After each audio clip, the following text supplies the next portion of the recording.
Assalamualaikum warahmatullahi wabarakatuh. Salam sejahtera untuk kita semuanya. Selamat datang di Tektonik, teknologi yang membuat kita semakin kuat dan bahagia. Pada episode kali ini merupakan episode yang sangat spesial. Kita akan mendatangkan seorang narasumber yang tidak hanya inspiratif, visioner, tetapi hangat dan juga dekat dengan para sivitas akademia. Beliau adalah Dekan Fakultas Teknik, Bapak Profesor Dr. Andoko ST.MT. Pada podcast hari ini, kita akan menyelami berbagai kisah berkaitan dengan perjalanan Pak D menahkodai tantangan, membuat arah kebijakan, serta membawa masa depan Fakultas Teknik. Kita tidak hanya membahas berkaitan dengan sivitas akademia, tapi juga membahas tentang masa depan. Ketika kita bertanya, apa yang mendefinisikan masa depan? Temukan kami, Tektonik.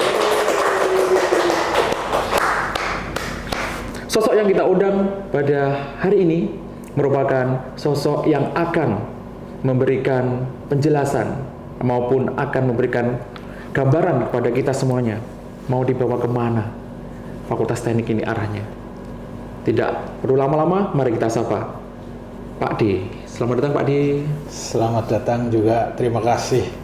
Sebuah kehormatan bisa dihadirkan pada acara siang hari ini.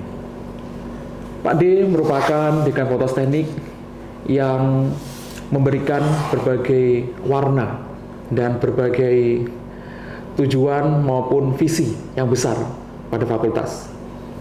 Pak D, kalau kita ibaratkan Fakultas Teknik ini sebagai sebuah kapal yang besar yang saat ini sedang mengarungi samudera atau samudera pendidikan tinggi. Kira-kira saat ini Fakultas Teknik ini sedang berada di kondisi seperti apa, Dik? Apakah dalam samudranya tenang, atau sedang ada gelombang, atau seperti apa, Pak Dik? Oke, terima kasih Andika. Ya, kalau itu diibaratkan sebuah kapal, ya kita sedang menuju ke dermaga atau pelabuhan. Ya, kita punya misi besar, Fakultas Teknik ingin menjadi Fakultas Teknik yang tidak hanya dikenal secara nasional, bahkan Fakultas Teknik yang dikenal dunia. Karena orientasi kita berpikiran hari ini dan berikutnya adalah berpikiran tentang perkembangan dunia.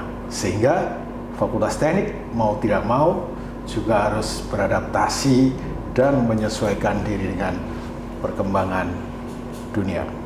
Oke. Berarti ini sedang menuju ke arah, Insya Allah lah, insya Allah. Ya, alhamdulillah. sedang menapak lah untuk menjadi bagian yang bisa dibicarakan di level global. Oke, baik. Kemudian Pak D, kira-kira untuk berkaitan dengan tantangan ini Pak D.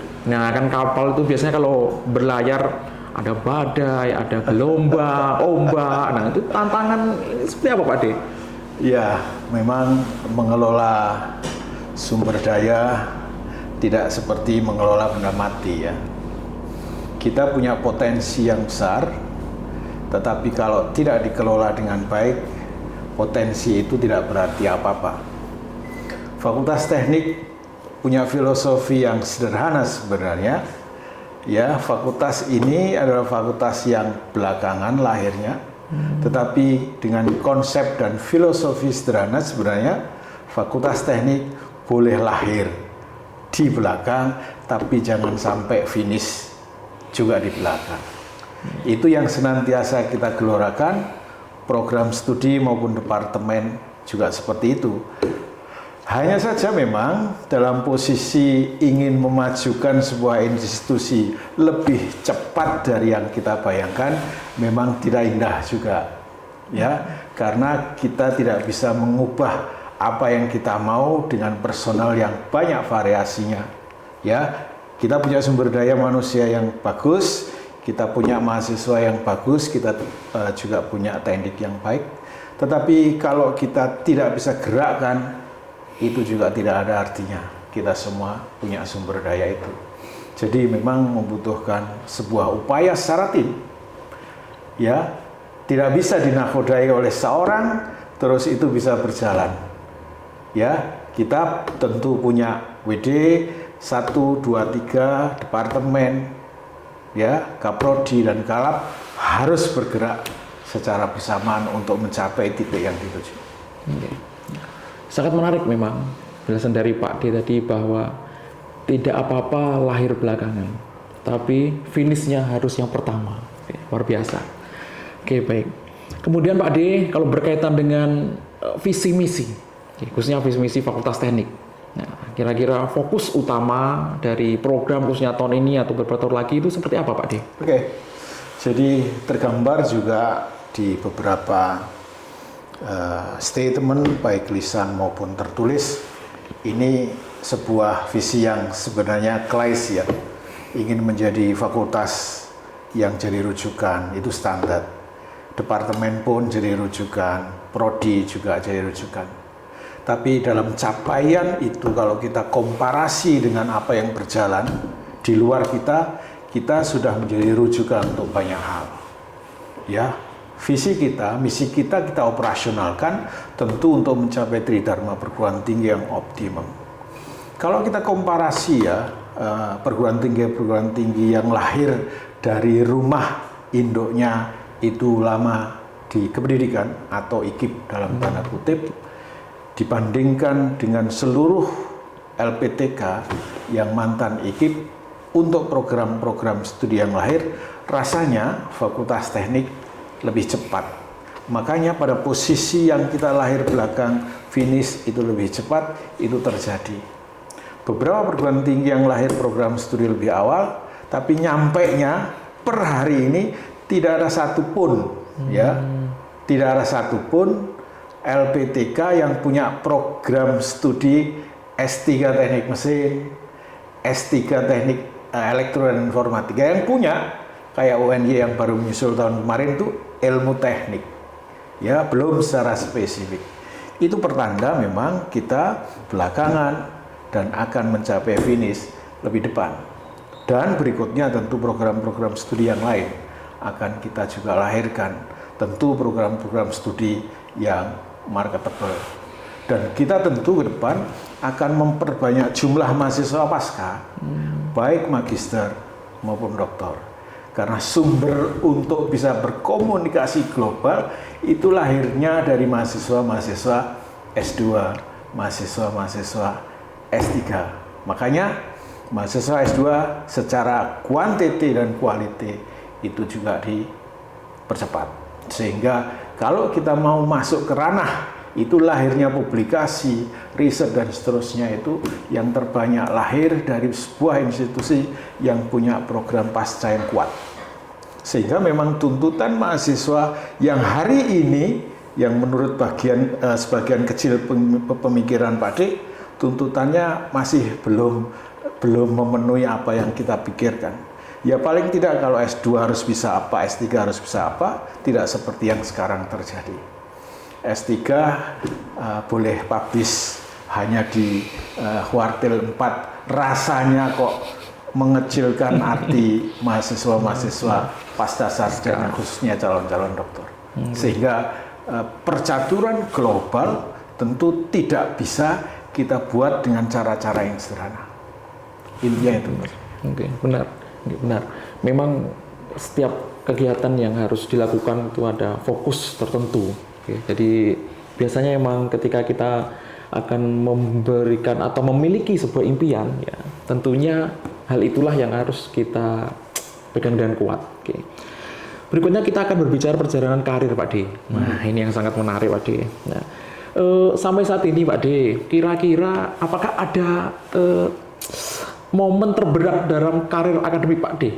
Nah, dan seperti apa menghadapinya Pak D? Nah, ini bisa jadi masukan yang gitu untuk kita. Iya, memang Pak D lahir dari karir yang paling bawah. Ya, berangkat dari sekretaris jurusan, terus jadi kadep atau jadi ketua jurusan, berikutnya jadi wakil dekan bidang akademik, berikutnya ke jenjang dekan. Ya kira-kira setiap manusia sudah ada garis tangan, punya cita-cita, punya harapan yang lebih jauh dari itu. Saya pikir itu sebuah keinginan manusiawi. Tapi garis tangan rasanya memang berhenti pada titik ini.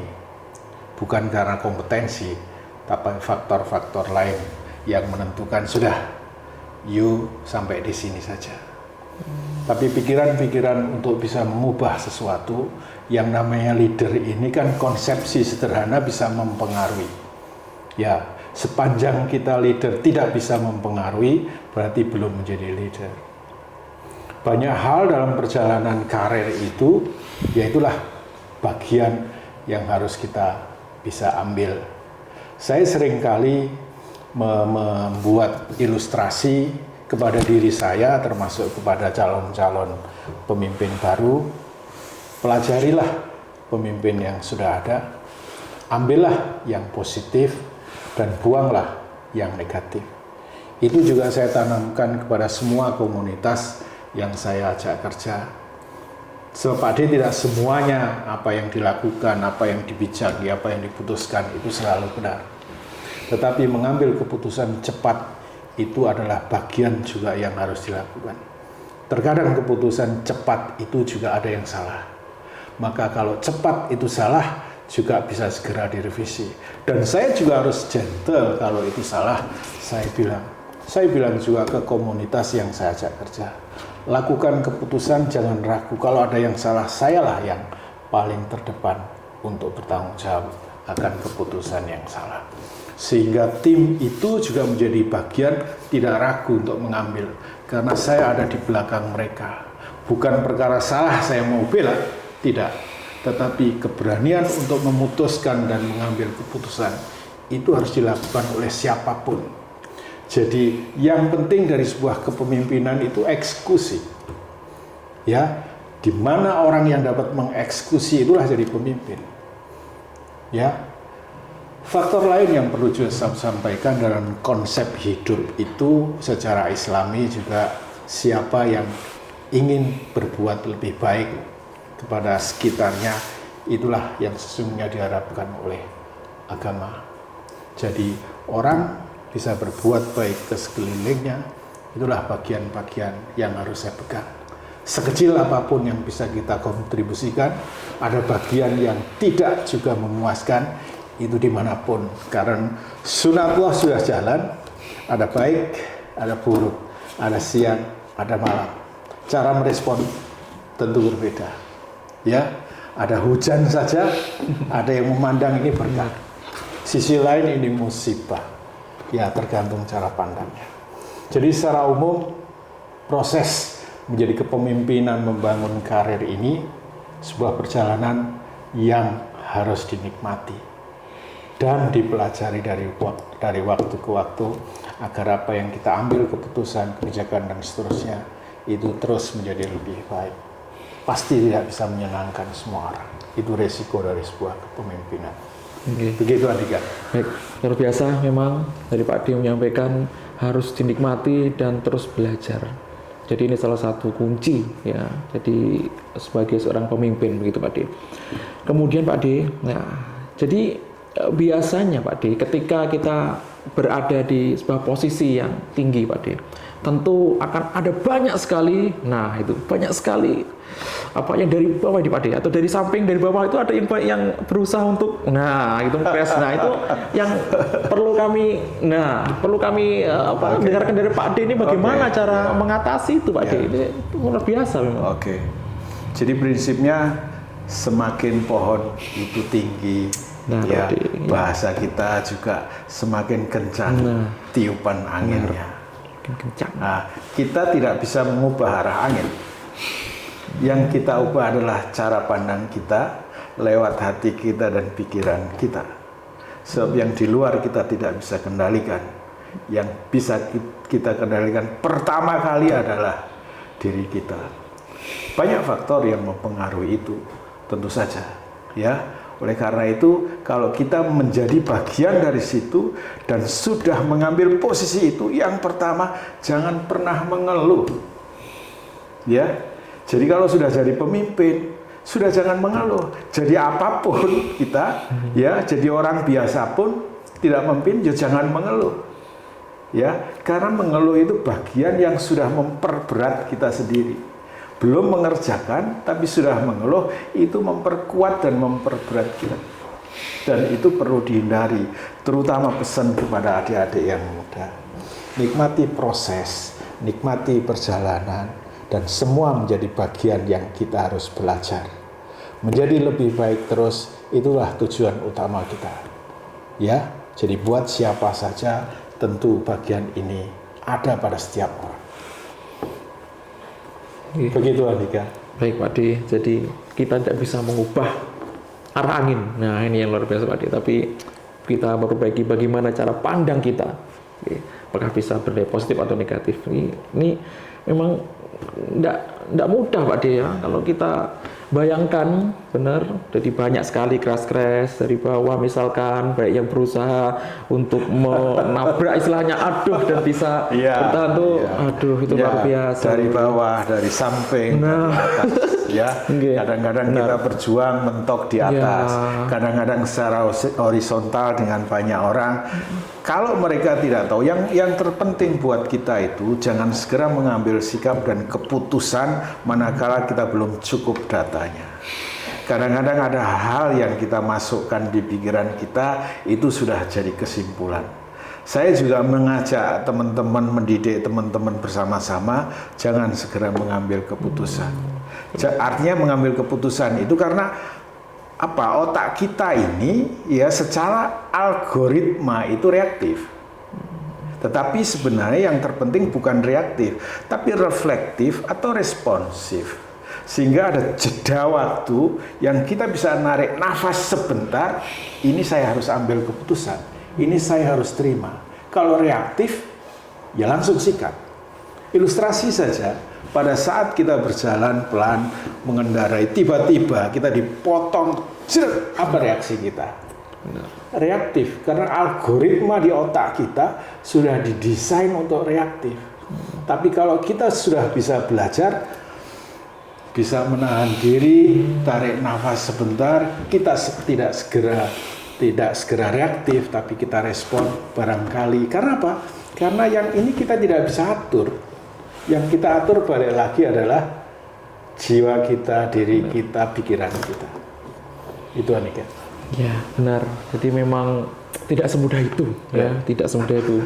Benar-benar mental, ya. Tidak hanya mental, pikiran, ya. Dan juga kecerdasan tentunya. Jadi bagaimana cara menyeimbangkan ya agar sebuah kapal itu masih tetap bisa berjalan, tidak hanya berjalan tapi juga bisa melangkah maju ke depan. Oke. Baik Pak D, kemudian berkaitan dengan yang disampaikan Pak D tadi, nah, kira-kira apakah pesan seperti apa yang bisa Pak D sampaikan kepada khususnya pada teman-teman mahasiswa, ya, anak mahasiswa maupun kepada para dosen, seperti apa Pak D? Oke, ya, adik-adik mahasiswa yang saya cintai ya, waktu 4 tahun bukanlah waktu yang panjang. Kalau kita bisa mengisinya dengan banyak hal yang positif. Oleh karena itu, gunakan waktu dan kesempatan 4 tahun Anda untuk bisa menutrisi diri Anda menjadi lebih matang di era 4 tahun itu.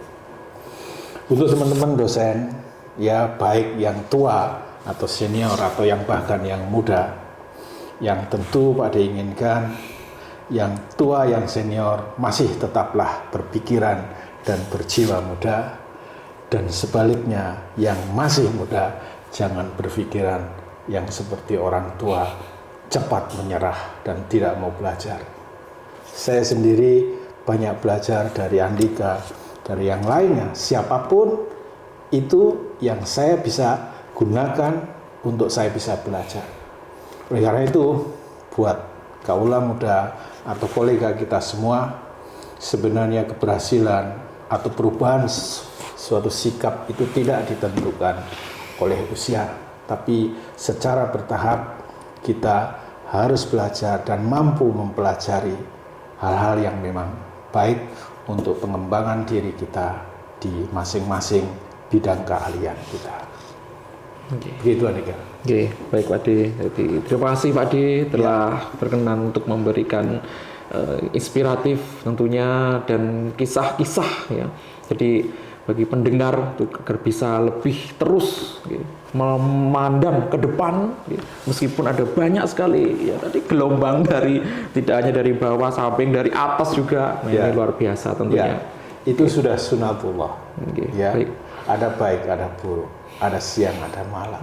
Semuanya sudah ada yang ngatur. Tinggal kita bagaimana cara menikmatinya, bagaimana cara meresponnya. Tidak usah banyak reaktif terhadap hal-hal yang kita tidak tahu, tetapi respon dengan baik untuk mengambil keputusan yang baik. Oke, baik. Baik, terima kasih Pak De. Oke. Sebenarnya ini sebenarnya masih ingin terus ngobrol dengan Pak De nih, pengen lebih panjang lagi sebenarnya. Tapi semoga bisa lain waktu Pak De, kita sambung lagi. Terima kasih juga sudah diberikan kesempatan oleh tim podcast Fakultas Teknik. Senang sekali kalau kita bisa berdialog untuk bidang keilmuan yang berikutnya.